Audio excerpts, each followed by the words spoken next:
A modern take on resigning. But Mohammad Javad Zarif's Instagram post was vague. He offered an apology for all the shortcomings and flaws, but gave no reason for his departure.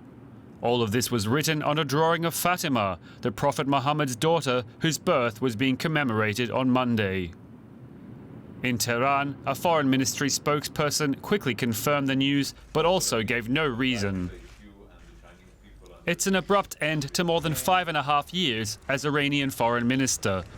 Zarif had a prominent role in negotiating the landmark 2015 nuclear agreement between Iran and major international powers.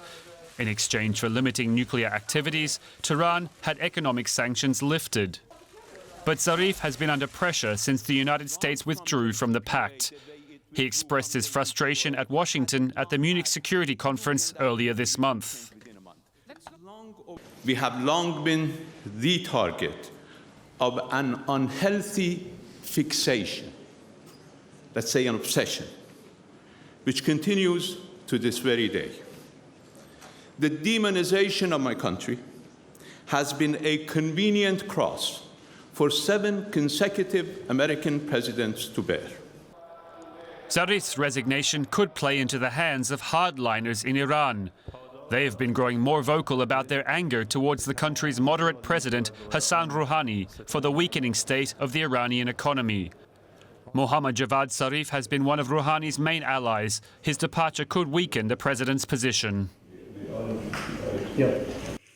And let's get more now. I am joined by Tehran-based political analyst Adnan Tabatabai. He is the CEO of the Center for Applied Research in partnership with the Orient. Welcome to you. And I'd like to begin by asking you, what do you think is behind this resignation?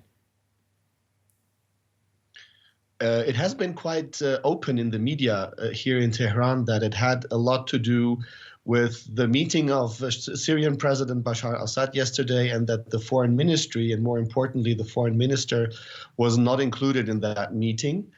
There is a lot of debate about why that is, and it is yet to be seen whether it was a mistake, whether there was a lack of coordination, whether he was deliberately sidelined by President Rouhani, or what was really behind it. But that has been the key element here. But, you know, if we look at the political side of things, I mean, Zarif, he's seen as a moderate, relatively speaking.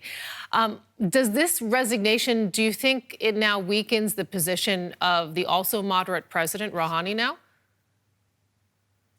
In general, we have to say that the situation in Iran, not only internally but primarily in international politics, has certainly weakened the moderate direction this country wanted to take. This has to do with the frustration about where the nuclear deal has been going, and that this moderate political current, which was led by Rouhani and Zarif, certainly is under tremendous pressure. And the resignation, if it is accepted, if it goes through, is certainly weakening this political group in Iran. So if you had to just, perhaps make a projection here, where do you see the political current now going? Because, I mean, we have the U.S. upholding sanctions on Tehran. Do you think that we could potentially see now a new hawkish foreign minister with a tougher anti-American posture coming in here? I mean, in your report, we just saw Javad Zarif speaking at the Munich Security Conference. He held quite hawkish positions on the U.S. So, in fact, even with moderate figures like Hassan Rouhani and Javad Zarif, the political sentiments here in Tehran are such that you can no longer afford solely banking on outreach with the West, and particularly with the U.S. There has to be a harsher rhetoric position. And regardless of whether Javad Zarif stays or is replaced by someone else, we have to expect harsher rhetoric towards the U.S. for sure. Adnan Tabatabai joining us with the very latest on the situation there in Iran. Thank you so much.